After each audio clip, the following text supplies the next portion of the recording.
Tapi jangan khawatir ya sobat semua, di sini saya berbagi metode atau cara bagaimana biar mudah dipahami.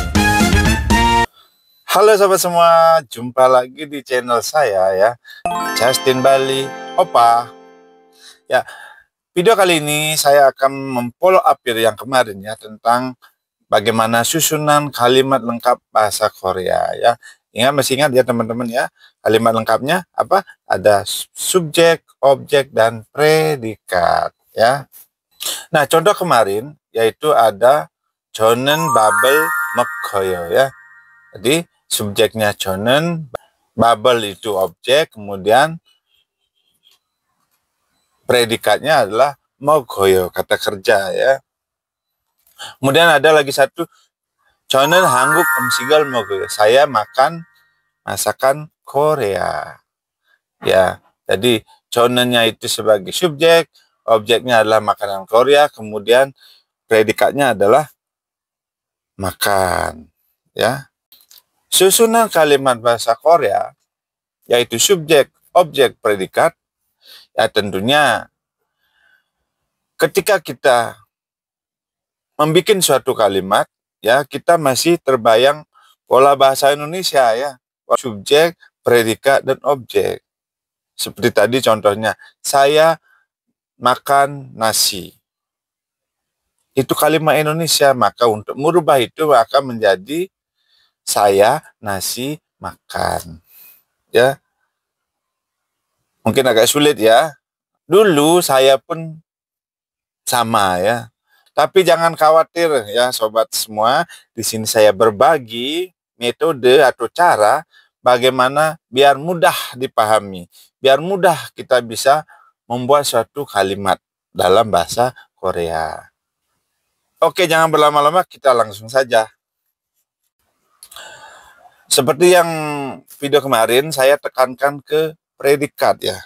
Nah, ini kuncinya adalah di predikat ya. Kuncinya sekali ada di predikat. Makanya saya wanti-wanti untuk menghafal ya, untuk menghafal kosakata. Perbanyak menghafal kosakata khususnya pada predikat. Karena di sana predikatnya ada kata kerja dan kata sifat. Ketika kita membuat suatu kalimat Korea ya, ini metode atau cara yang saya lakukan ya pribadi ya, yaitu dengan mengetahui predikatnya dulu ya. Misalkan contoh tadi, saya makan nasi. Nah, di sini yang kita pikirkan adalah kata kerjanya, predikatnya dulu. Ya, berarti predikatnya atau kata kerjanya adalah makan. Makan, ya kita taruh di predikat. Ingat rumusnya subjek, objek, predikat. Kita tulis dulu predikatnya. Berarti makan dalam bahasa Korea, 먹어요. Oke, sudah ya. Kemudian di depannya, di depan dari predikatnya, kita tulis objeknya sekarang. Ya, kita tulis objeknya. Apa objeknya? Ya, betul, nasi. Ya, nasi. Ya, berarti kita taruh di depan predikat. Berarti bab. Ingat sebagai objek, maka dikasih partikel. Maka akan menjadi babel. Ya. Kemudian lengkap dengan subjeknya. Subjeknya adalah saya. Ya. Kita tulis di depannya, di depan objek. Berarti cho. Cho itu saya, berarti ingat sebagai predikat berarti 저는.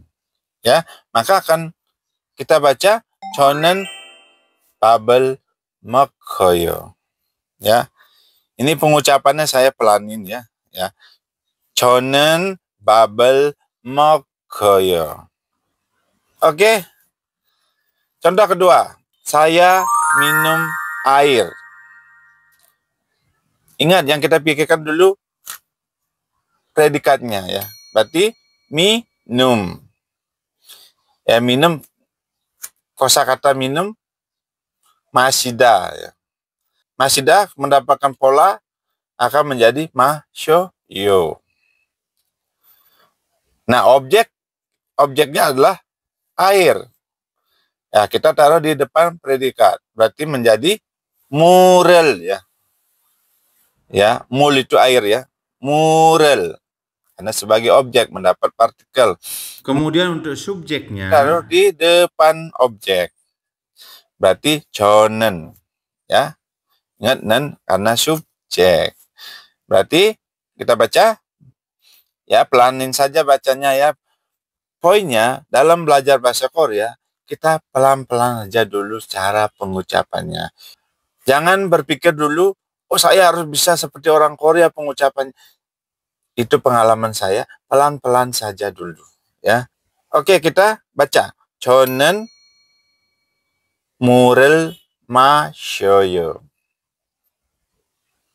Lagi sekali. 저는 물을 마셔요. Itu artinya saya minum air. Ya, segitu dulu bisa dipahami, lebih mudah kan? Ya, dengan menulis dari belakang, yaitu predikat, dan di depannya objek, depannya subjek. Nah, kemudian contoh yang lain, yang ketiga, saya membeli tas. Berarti di sini predikatnya atau kata kerjanya membeli. Pintar sekali. Oke. Kita tulis predikatnya dulu ya. Membeli kosakatanya sada ya. Ya. Berarti kita tambahin pola akan menjadi sayo. Ingat ya. Sayo. Nah, kemudian di depannya kita taruh objek. Ya. Berarti objeknya adalah tas ya. Tas bahasa Koreanya kabang. Ya. Kabang berarti sebagai objek, berarti kita tambahin partikel ya, partikel objeknya, ingat ya. Kabangel, kemudian di depannya subjek yaitu saya. Chonen. Ya. Berarti kita baca ya bersama-sama pelan-pelan. Chonen kabangel sayo. Mudah bukan? Next, contoh yang lain. Yang keempat. Andi belajar bahasa Korea. Ya. Ingat, pikirkan mana predikatnya. Belajar, betul sekali. Ya, berarti kita taruh di belakang ya. Predikat ya, di belakang ya. Berarti kita tulis belajar bahasa Koreanya.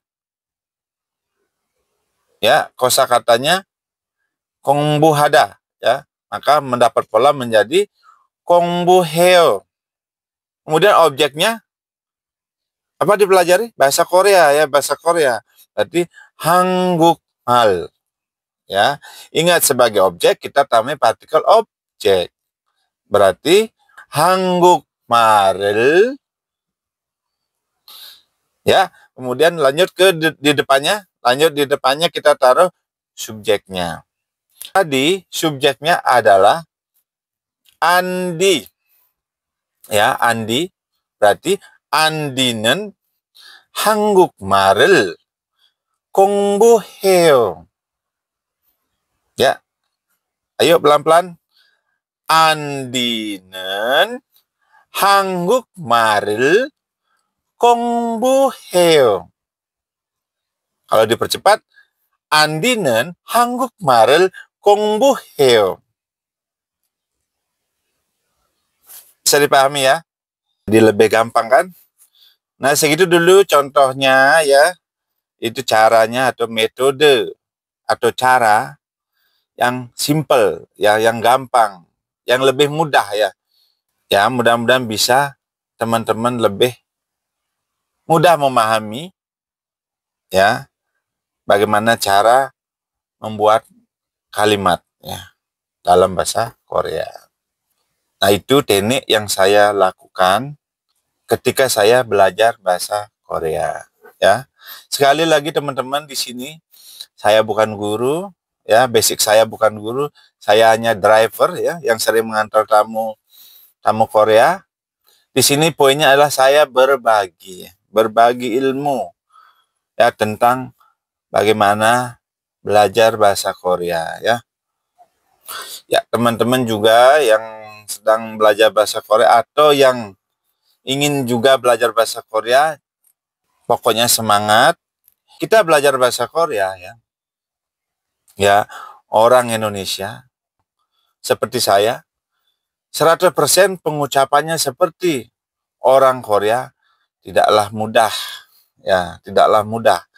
Saya dari tahun 2000 ya sudah mengendal tamu-tamu Korea masih sulit. Tetapi teman-teman jangan khawatir, jangan pernah berkecil hati. Kita lakukan terus ya. Terus latihan, dilatih. Siapa tahu teman-teman nanti ada yang ke Korea. Itu lebih bagus lagi, lebih cepat ya. Parem atau pengucapan ya. Ya bahasa Koreanya parem namanya. Pengucapannya lebih mudah lagi karena dengan sering-sering berinteraksi dengan orang Korea, maka kita bisa seperti orang Korea. Ya. Poinnya adalah seperti saya yang sering mengendal tamu Korea, poinnya kita bisa nyambung. Kita bisa berbicara langsung dengan tamu-tamu Korea, ya. Ya. Nanti ketika kita bicara dengan tamu Korea atau orang Korea, di sana kita bisa lagi belajar ya. Yang terpenting juga di sini pertama kita harus pelajari bahasa informalnya dulu ya. Nah, untuk bahasa setengah ya, bahasa antar teman nanti kita bahas di belakang itu lebih gampang. Oke, nanti kita pelajari di belakang di video selanjutnya. Kita fokus dulu ke bahasa informal karena dengan bahasa informal pun kita sudah bisa ya berbicara dengan tamu Korea atau orang Korea, itu sudah dianggap bahasa yang tidak kasar ya. Nah, next dengan kalimat tadi, nah contoh kalimat tadi. Nah, ketika ada keterangan tempat, nah bagaimana caranya? Ditaruh di mana? Apakah di depan subjek, apakah di depan objek, atau di depan predikat? Ya, di sini saya akan kasih tahu. Saya membeli tas di toko. Ayo, teman-teman. Oke, ingat lagi predikatnya. Tadi contoh tadi kan sudah yang di depan ya. Berarti membeli sayo, kemudian di depannya objek tas ya, kabangel, kemudian nah di depan objek kita taruh keterangan tempat di toko ya. Di toko, toko itu bahasa Koreanya kage ya. Kage. Berarti kita isi eso artinya di ya. Maka menjadi kage eso ya. Kemudian subjeknya adalah chonen ya. Berarti chonen kage eso kabangel sayo. Oke, baca bersama-sama pelan-pelan. chonen 가게에서 가방을 사요. lebih cepat. 저는 가게에서 가방을 사요. Gampang ya, gampang. Oke, lagi satu. Saya kasih contoh lagi satu ya. Contoh subjeknya biar anda pakai saya aja ya. Kan contohnya, Andi belajar bahasa Korea di Korea. Nah, ayo teman-teman. Ingat, belajar adalah predikatnya ya. Berarti 공부해요. Nah, kemudian objeknya bahasa Korea. Berarti 한국말을. Kemudian di depan objek kita taruh keterangan tempat di Korea ya. Berarti 한국에서. Kemudian subjeknya Andi. Ingat, sebagai subjek mendapatkan partikel subjek. Berarti andinen, ya. Nah, kita baca bersama-sama. Pelan-pelan bacanya. 안디는 한국에서 한국말을 공부해요. Ya. Oke, baca lagi sekali. 안디는 한국에서 한국말을 공부해요. Ya, kalau dipercepat, 안디는 한국에서 한국말을 공부해요. Itu ya. Oke, saya rasa sudah cukup. Selanjutnya teman-teman bisa bikin di rumah ya, lanjutin. Nanti ingat kalau ada pertanyaan ya kita sharing di komen ya, di komentar ya, di kolom komentar ya. Nah, ketika lengkap lagi dengan keterangan waktu. Tambah panjang ya. Ya, lengkap dengan keterangan waktu. Contohnya saya bertemu tamu di hotel ya di jam 10.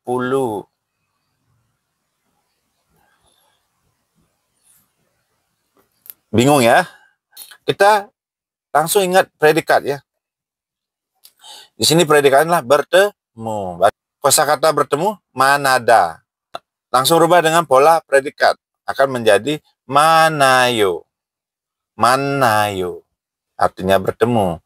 Kemudian objeknya adalah, di sini objeknya apa? Tamu ya. Jadi sonim ya. Sonim ya. Sonimel. Ya. Kemudian keterangan waktu dulu ya. Waktu. Ya. Berarti di jam 10. Yolsiye. Kemudian keterangan tempat. Ingat tadi ese ya, hotel ese. Kemudian saya sebagai subjek. 저는 호텔에서 10시에 손님을 만나요. Ya itu ya. Pelanin, coba kita baca sama-sama. Pelanin ya. 저는 호텔에서 10시에 손님을 만나요. Oke. Kalau dicepetin, 저는 호텔에서 10시에 손님을 만나요.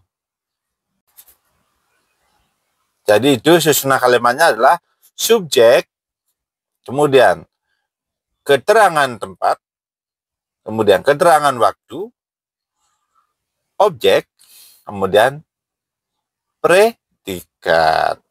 Ya oke sobat semua, segitu dulu ya. Nah untuk latihan tetap di rumah ya. Ya ingat, perbanyak kosakata predikat, langsung rubah dengan polanya ya. Predikat, karena ini sangat penting ya. Sangat penting ya, untuk lebih mudah nanti kita membuat suatu kalimat ya. Oke sobat semua, sekian dulu ya dari saya untuk sharing hari ini ya tentang bahasa Korea. Kita jumpa di video berikutnya ya. Nanti saksikan terus video-video short saya ya tentang kosakata, tentang percakapan ya, bahasa Korea sehari-hari. Oke, 항상 노력하고 열심히 공부하세요. 또 뵙겠습니다.